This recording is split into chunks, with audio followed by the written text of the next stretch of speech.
মাটির নিঃশব্দ ছোঁয়ায় আজ জীবন্ত হয়ে উঠেছে শ্রীকৃষ্ণের এক অপূর্ব লীলা, চিরহরণ লীলা।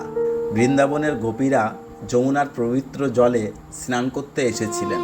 সেই সময় ভগবান শ্রীকৃষ্ণ তাদের বস্ত্র কদম গাছের ডালে তুলে রাখে, স্নেহ ভরে এক গভীর শিক্ষা প্রদান করেন। তিনি বোঝাতে চেয়েছিলেন, পবিত্র জলে প্রকৃতির ও ঈশ্বরের সৃষ্টির প্রতি সর্বদা শ্রদ্ধা ও শালীনতা বজায় রাখা উচিত। ভক্তির পথ কেবল আচার নয়, অন্তরের পবিত্রতাও শেখায়। দেখুন শিল্পের দক্ষ হাতে কিভাবে এক টুকরো মাটি ধীরে ধীরে রূপ নিচ্ছে। দেবলীলা, আবেগ আর আধ্যাত্মিকতার শিল্পকর্মে। টেম্পল আর্ট ইন্ডিয়ার এই প্রতিটি সৃষ্টি শুধু একটি মূর্তি নয়, একটি ইতিহাস, সংস্কৃতি ও ভক্তি ও সনাতন ঐক্যের এক জীবন্ত প্রতিচ্ছবি। জয় শ্রীকৃষ্ণ, রাধে রাধে।